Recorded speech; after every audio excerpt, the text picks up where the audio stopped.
বিসমিল্লাহির রহমানির রহিম। ভাই ও বোনেরা, যে যেখান থেকে আমাকে দেখছেন এবং শুনছেন, আপনাদের সবাইকে আমার সালাম, আসসালামু আলাইকুম। আশা করি আপনারা ভালো আছেন, আমিও ভালো আছি। UK property gossip by Tasmina YouTube চ্যানেলের পক্ষ থেকে জানাই শুভেচ্ছা। আজ এপ্রিল মাসের 24 তারিখ, বৃহস্পতিবার 2025। এই মুহূর্তে লন্ডনের তাপমাত্রা আছে 14 ডিগ্রি সেলসিয়াস। ভালোই রৌদ্র উঠেছে। তো এখন আসলে লন্ডন সময় বিকেল, বের হয়েছি বাসা থেকে, কাজে যাচ্ছি। তো ভাবলাম যেতে যেতে আপনাদের সাথে কথা বলি। তো আজ মানবজমিন পত্রিকাতে প্রকাশিত একটি ছোট্ট খবর নিয়ে কথা বলতে যাচ্ছি। সেটা হলো যে বাংলাদেশের বাগেরহাট থেকে 3 জন বিদেশি নাগরিককে উদ্ধার করা হয়েছে।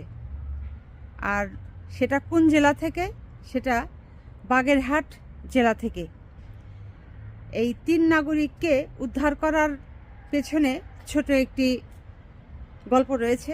গল্পটা হচ্ছে এরকম যে বাংলাদেশের এই বাগেরহাটের কয়েকজন এবং শেখ হাসিনার দেশের কয়েকজন, অর্থাৎ গোপালগঞ্জের কয়েকজন লোক মিলে এই শ্রীলঙ্কান 3 জন ব্যক্তি, 2 জন পুরুষ এবং 1 জন নারী, তাদের সাথে পরিচয় হয় ফেসবুকের মাধ্যমে, তারপর অন্যান্য যে মাধ্যমগুলো আছে সেগুলোর মাধ্যমে তাদের সাথে তাদের ফোনে কথা হয়। তারপর এক পর্যায়ে তাদেরকে বলে যে তারা বাংলাদেশে ব্যবসা করলে এই লাভ হবে, ওই লাভ হবে, এটা ওটা, এগুলো তাদেরকে লোভ দেখায়। অর্থাৎ বাগেরহাটের এবং গোপালগঞ্জের লোকেরা ওই শ্রীলঙ্কান 3 জনকে বাংলাদেশে ব্যবসা করলে তাদের অনেক লাভ হবে, এই হবে, সেই হবে, এগুলো লোভ দেখায়। এক পর্যায়ে ওই শ্রীলঙ্কান 3 ব্যক্তি বাংলাদেশে ফ্লাইটে আসে তাদের আমন্ত্রণে, যে কি ব্যবসা করবে, কোথায় করবে, কীরকম ইনভেস্ট হবে, সেই জায়গাগুলো তারা দেখবে, ইত্যাদি ইত্যাদি সব কিছু সরজমিনে দেখার জন্য ওই শ্রীলঙ্কা থেকে প্লেনে করে বাংলাদেশে আসে। আসবার পর এই বাগেরহাটের এবং গোপালগঞ্জের এই লোকেরা, প্রতারক চক্র, তারা মিলে এদেরকে এয়ারপোর্ট থেকে রিসিভ করবার পর তাদেরকে বাগেরহাট নিয়ে যায়। ওখানে নিয়ে যাওয়ার পর তাদেরকে বন্দি করে ফেলে, আটক করে ওই শ্রীলঙ্কায় যে তাদের আত্মীয় স্বজন যারা আছে তাদেরকে ইমেল করে, তাদেরকে ফোন করে অর্থ দাবি করে, মুক্তিপণ দাবি করে। তখন এই শ্রীলঙ্কান এই 3 নাগরিকের আত্মীয় স্বজনরা বাংলাদেশ হাই কমিশনে, তাদের যে শ্রীলঙ্কার হাই কমিশন আছে, অফিস আছে, সেখানে বিষয়টি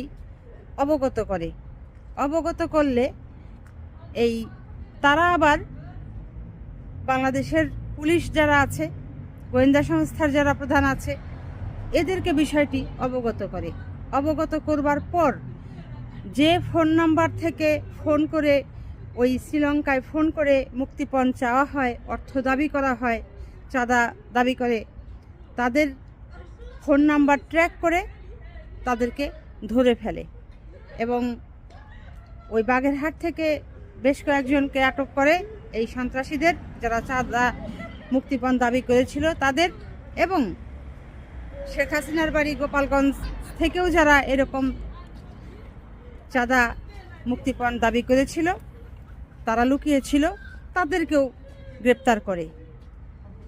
তো সবশেষে যেটি হয় যে ওই 3 শ্রীলঙ্কান ব্যক্তিকে নিরাপদ একটা জায়গায় পুলিশের হেফাজতে বর্তমানে রাখা হয়েছে, তাদেরকে উদ্ধার করা হয়েছে এবং শ্রীলঙ্কায় ফোন করে বাংলাদেশের সরকার থেকে তাদের পরিবারকে আশ্বস্ত করা হয়েছে যে তাদের পরিবারের সদস্যরা বাংলাদেশে নিরাপদ জায়গায় আছে এবং পুলিশি হেফাজতে আছে। তো এই ছিল হচ্ছে মূল খবর। এখন কথা হলো, এই যে দেখেন, এই আওয়ামী লীগ এখন ক্ষমতায় নেই, তাদের দলের প্রধান শেখ হাসিনা তিনি ভারতে পালিয়ে গেছেন। তারপর তার দলের মানে এখন আওয়ামী লীগের অস্তিত্ব টিকে থাকাই কঠিন। এই কঠিন অবস্থার ভেতরেও এই আওয়ামী লীগের সন্ত্রাসীরা, গুন্ডা সান্ডা পান্ডারা কি করে সাহস করে যে এই বিদেশি নাগরিকদেরকে এরকম ফাঁদে ফেলতে হবে, তাদের কাছ থেকে অর্থ আত্মসাৎ করতে হবে। এই পন্থা তারা কিভাবে তাদের মাথায় আসে, কিভাবে তারা চিন্তা করতে পারে?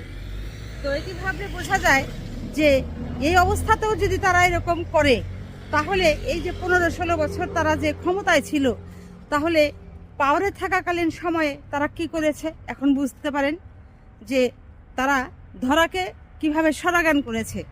এই হলো আওয়ামী লীগ। তো আপনারা ভাই বোনেরা যারা এই ভিডিওটা দেখলেন, কমেন্ট করে জানাবেন। আপনাদের কাছেও আরও হয়তো এরকম অনেক গল্প কথা থাকতে পারে, বাস্তব ঘটনা থাকতে পারে। তো আজকে যেটি বললাম এটি কোনো কল্প কাহিনী নয়, এটি মানবজমিন পত্রিকায় প্রকাশিত খবর, যেটি আপনাদেরকে এখন বললাম।